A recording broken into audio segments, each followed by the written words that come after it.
Olá pessoal, tudo bem? Essa é a nossa primeira aula de ciências. Eu sou a professora Lucamara e o tema da aula de hoje é Ambiente Aquático e a Qualidade da Água. Então pegue o seu material, caderno 1 do Sistema Ético de Ensino, coloque no capítulo 3, a partir da página 36 e vamos acompanhar. O que é que nós vamos ver na aula de hoje? A estrutura dos ambientes aquáticos, a vida dentro da água, ambientes de água doce e ambientes de água salgada. Vamos relembrar a importância da água para a existência dos seres vivos. Nós já sabemos que as primeiras formas de vida, elas surgiram na água, nos oceanos primitivos. Sabemos também que 70% do planeta Terra é coberto por água. Então, assim, a água ela é essencial para a existência da vida. Os seres vivos dependem dela de forma direta para realizar suas atividades vitais e de forma indireta para produzir os alimentos, por exemplo, que depende da água. Então, vamos lá. Nós vamos agora classificar o ambiente aquático. E nesse primeiro momento, nós vamos levar em consideração a sua estrutura horizontalmente. Então, o ambiente aquático, horizontalmente, ele pode ser classificado em região litorânea e região linética. A região litorânea, como o próprio nome já diz, é aquela região que está próxima à margem do corpo de água, está em contato com o ambiente terrestre, né? Por isso, é uma região que sofre influência desse ambiente terrestre. É um local onde a luz chega até o fundo da coluna de água, por isso nessa região vai existir algas e plantas, tanto submersas, enraizadas e flutuantes. Também existem animais aquáticos e terrestres, já que é uma região que está ali em contato, tanto com o ambiente aquático quanto com o ambiente terrestre. Esses seres aqui, as algas e as plantas, são importantes porque são seres fotossintetizantes. Se tem luz nesse ambiente, então esses seres vão realizar o processo de fotossíntese. Então vamos lá. E a região linética? É aquela que não está em contato com o ambiente terrestre. Essa região é chamada assim para ambientes de água doce. Quando se trata de ambientes marinhos, ela é chamada de região aberta, por ser ambientes bem maiores em termos de extensão.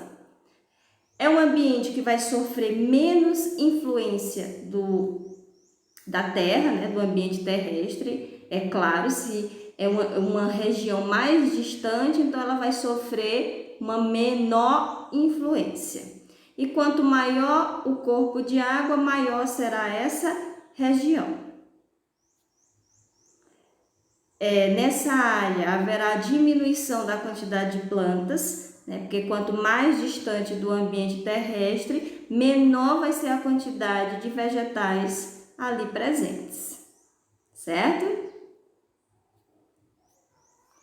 Então tá aqui, ó.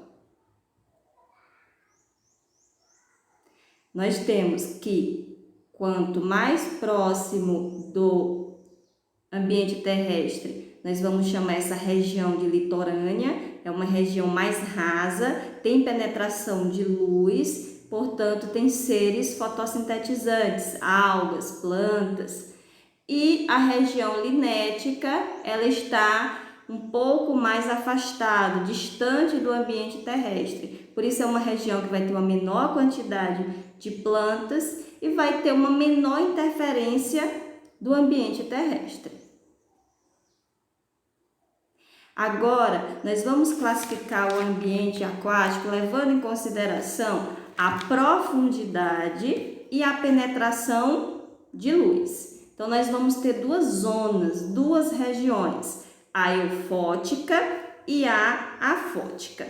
A região eufótica é a região mais superficial da coluna de água. Nessa região, os raios solares podem alcançar até 200 metros de profundidade. Então, é uma região iluminada, Por isso que é nela que ocorre a realização da fotossíntese pelas cianobactérias, pelas algas e pelas plantas aquáticas. Esses seres, eles são os produtores das cadeias alimentares aquáticas. A região afótica, não, é a região mais profunda da coluna de água. A luz, ela, quando chegar nessa região, ela vai ser menos intensa ou inexistente, dependendo da profundidade. Quanto mais profundo, menor vai ser a quantidade de luz que pode alcançar esse ambiente, né? A região aberta, quando se trata de ambientes marinhos, nessa região não vai existir a presença de produtores, uma vez que não tem luz solar. Esses seres, eles não conseguem sobreviver, pois dependem da luz para realizar o processo de fotossíntese, né? Depende da luz para sobreviver. Região com menor quantidade de oxigênio também. Quanto mais profundo for o ambiente aquático, menor vai ser a quantidade de oxigênio disponível. Só para a gente ver aqui, ainda mostrando a região litorânea, né? A presença de plantas, a região linética ou regiões abertas, é o mar adentro, é uma região onde vai existir uma menor interferência do ambiente terrestre.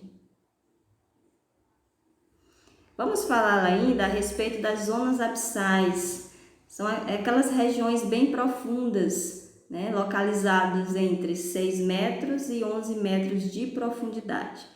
Nessa região, além de não existir luz, né, a pressão também é muito grande. Como existe uma coluna de água muito grande, então a pressão também é gigantesca. Existem alguns animais que estão adaptados a essa realidade, a viver nessas regiões escuras, né? E aí esses animais, eles saem dessa região para ir até as camadas superiores para buscar alimento, uma vez que lá não existe luz, não existe fotossíntese. Que é um peixe, né, comum encontrado nessa região abissal. Tudo ok? Vamos continuar? Pronto, nós classificamos o ambiente aquático. Agora nós vamos entender, nós vamos saber quais são os animais que vivem nessa comunidade marinha, né? Então, os cientistas, eles costumam dividir os seres da comunidade marinha em 3 grandes grupos: plânctons, néctons e bêntons. Para ele fazer essa classificação, eles vão levar em consideração um critério básico, que é a capacidade de locomoção. Então, como é que pode ser classificado esses organismos que vivem no ambiente aquático? Classificado em plâncton, bêntons e néctons. Vamos falar um pouco a respeito do plâncton. Nesse grupo vai estar presente organismos que vivem na superfície, ele vive em suspensão na coluna de água, né? Geralmente eles não têm movimento, eles são levados pela correnteza. Está dentro do plâncton o bacterioplâncton, o fitoplâncton e o zooplâncton.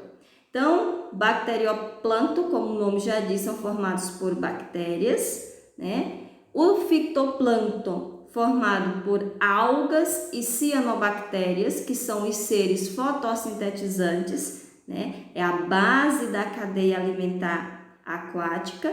E o zooplâncton, que são pequenos animais que não realizam fotossíntese, como protozoários e crustáceos. Então, plâncton geralmente são seres microscópicos, são levados pela correnteza, fica na parte superficial da coluna de água. Exemplo aqui do zooplâncton. Ok. O próximo grupo é o nécton. Nesse grupo estão os animais que têm a capacidade de se deslocar ativamente. Eles nadam, eles rompem a correnteza. Quem é que vai fazer parte desse grupo? As tartarugas, golfinhos, diversas espécies de peixes, baleias e etc. Então, todos aqueles animais que nadam ativamente, está presente, está dentro do grupo dos néctons. Bênton, comunidade bentônica, são organismos que vivem fixos no substrato, no fundo desses ambientes aquáticos, certo? Esses ambientes geralmente são sésseis, esses animais geralmente são sésseis, ou seja, não tem movimento, não conseguem se deslocar, se locomover, ou quando se movimentam é de forma bem lenta. Podemos citar como exemplos de animais que fazem parte desse grupo as anêmonas, caranguejos, estrelas do mar e etc. Ambientes de água doce, né? Quais são esses ambientes de água doce? Lagos, represas, cachoeiras, rios, riachos, né? Então, por que a gente fala ambiente de água doce? É porque nesses ambientes a taxa de salinidade é baixa, né? Então, por isso, são considerados de água doce.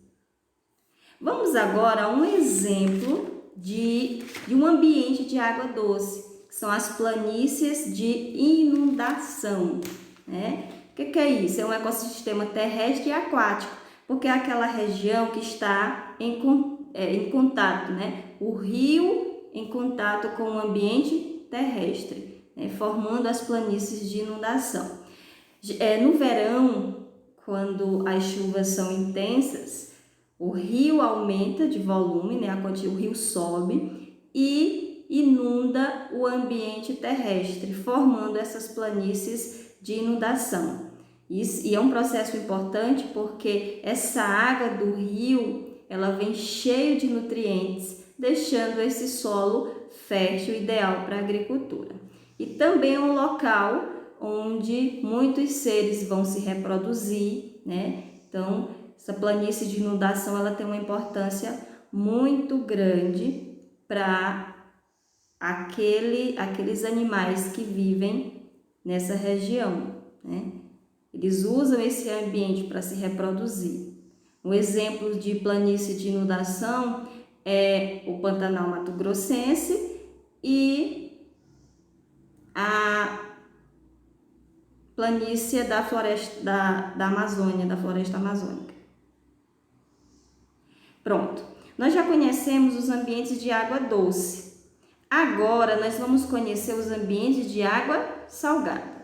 É assim classificado porque a quantidade, o nível de salinidade nesses ambientes é bem alto, né? Então, nós já sabemos que 2/3 do planeta Terra é composto por água salgada, né? E esses ambientes é dividido em 4 oceanos: o Pacífico, o Atlântico, o Índico e o Ártico.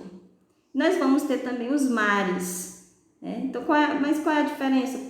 Oceanos e mares. Mares são porções de água menores quando comparado aos oceanos. E essa água, na maioria das vezes, está em contato com o continente, né? com o ambiente terrestre. Por ser água salgada, eles são chamados de mares. E esses mares, eles podem ser classificados em mares fechados, né? Fechados. Eles não se comunicam com os oceanos, está fechado dentro do ambiente terrestre. É como se fosse um grande lago de água salgada que está dentro dos continentes. Nós vamos ter os mares abertos, o Golfo do México é um exemplo. Ele vai se ligar com os oceanos por grandes aberturas. E nós vamos ter os mares interiores, que é aquele que está dentro do continente, mas se comunica com os oceanos por estreitos ou pequenos canais. Vamos ver aqui um exemplo de cada um desses tipos de mares. Então, mares fechados. Vamos aqui, ó. Então, dá para perceber aqui que o Mar Cáspio, né, é como se fosse uma grande lagoa de água salgada que está dentro dos continentes. Por isso, mar fechado. Golfo do México, que é um exemplo de mares abertos, está em contato com o continente, mas se liga aos oceanos com grandes aberturas, né? Grandes canais.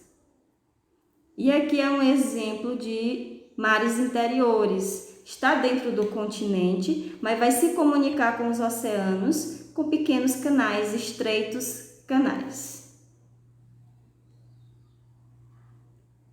Ambientes de água salgada sofrem interferência humana? Será? Ou só é ambiente de água doce? De que forma o homem pode interferir nesses ambientes de água salgada? Nos mares, nos oceanos, já que a gente está falando de grandes extensões de água. E aí? É lógico que sim, né? O derramamento de petróleo é um exemplo clássico de acidente provocado pelo ser humano que contamina esse ambiente aquático, ambiente de água salgada, esse ambiente marinho. E aí, dentre outros problemas, esse óleo que é escuro e fica na superfície das águas marinhas, ele dificulta a penetração da luz, né? Consequentemente, não vai existir fotossíntese e aí vai faltar oxigênio para aqueles seres que vivem ali. A destruição das encostas também é um problema que afeta esses ambientes, né? Despejo de esgotos, quando são regiões litorâneas que estão em contato com zonas urbanas, né? Com cidades. A pesca predatória também são exemplos de ações humanas que afetam esses ambientes. Agora nós vamos conhecer alguns ambientes de água salgada. Nós vamos começar pelos recifes de corais.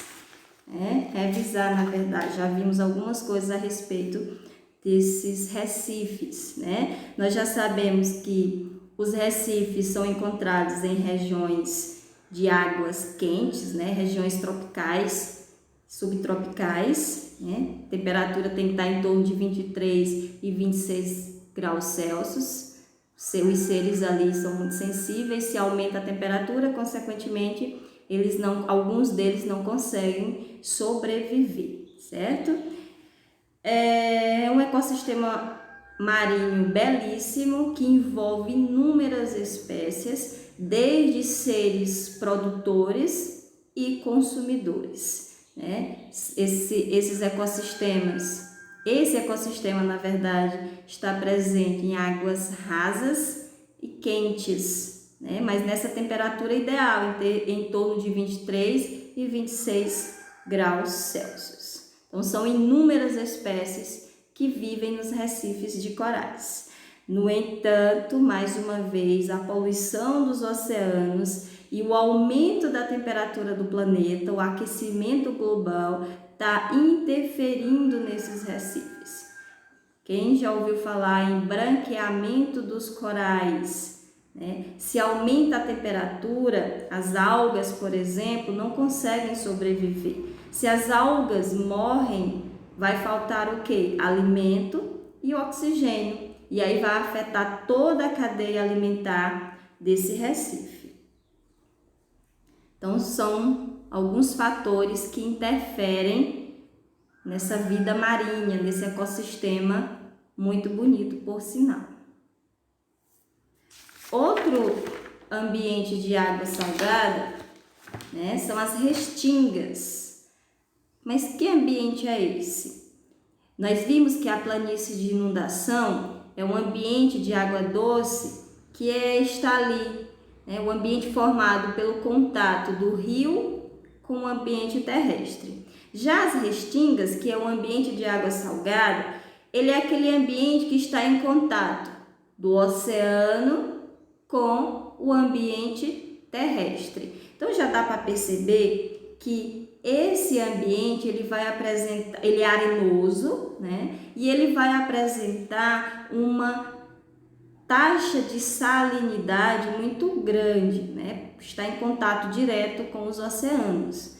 Por isso que é um ambiente pobre em biodiversidade, né? Os vegetais ali presentes geralmente são de pequeno porte, né? Ele diz aqui, ó, a alta salinidade causada pelo mar não permite o desenvolvimento de plantas de grande porte. Existem muitas espécies de animais nesse ecossistema, né? E eles usam esse local para construir seus ninhos, né? As tartarugas marinhas vão para esse ambiente para colocar seus ovos, né? Então perceba que ele tem uma grande importância para a vida, tanto vegetal e animal. Aí eu pergunto para vocês, será que esse ambiente está sofrendo interferência humana? Né? O homem interfere, altera esse ambiente? Né? E aí a resposta é sim, é um ecossistema brasileiro muito alterado, né? Principalmente com o processo de urbanização, dependendo da localização. E isso vai provocar o desaparecimento do habitat de muitas espécies, né, que na maioria das vezes utiliza esse local para se reproduzir. Então perceba que a alteração desse ambiente pode levar à extinção de algumas espécies. Mostrando aqui, ó, quanto maior a distância com relação ao mar, maior vai ser a presença de espécies de grande porte. Quanto mais próximo do mar, mais arenoso, maior a taxa de salinidade. Por isso, só plantas de pequeno porte. E para finalizar, nós vamos ver agora outro ambiente de água salgada, que é o manguezal. O manguezal também tem uma importância muito grande para os seres, tanto do ambiente marinho quanto do ambiente terrestre. Então perceba, o manguezal é uma região que está em contato com os oceanos, o ambiente marinho, com o ambiente de água doce, o rio, e com o ambiente terrestre. Diferentemente das restingas, que é um local arenoso, o manguezal é um ecossistema, né, que vai apresentar sedimentos moles, lodosos, que são trazidos pelo rio e pelo mar, né? E aí eu pergunto para vocês, é um ambiente rico em biodiversidade? Existem muitas plantas, muitos animais nesse ecossistema, né? Se é manguezal, a gente já sabe que a vegetação predominante nesse local é o mangue, né? O mangue é o tipo de vegetação que vai estar em maior quantidade nesse ambiente, tá? Mas também existem outras espécies de gramíneas, existem algas, né? Enfim.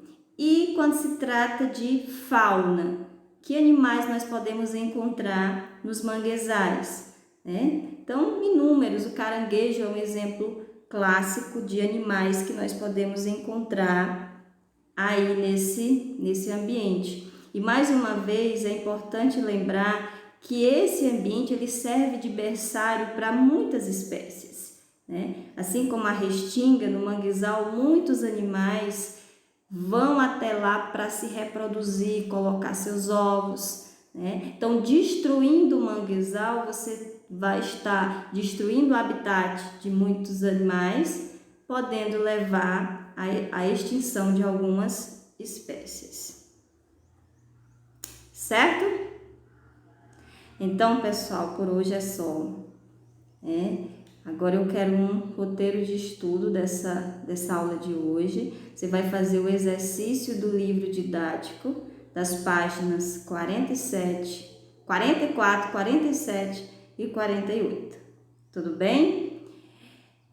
Foi um prazer muito grande estar com vocês. Um forte abraço. Nós vamos nos encontrar nas próximas aulas, né? E também nas aulas online pelo portal do Sistema Ético de Ensino, tá? Então, um recadinho, não saiam de casa, a não ser que seja estritamente necessário, certo? E vamos, em breve, nos encontrarmos novamente.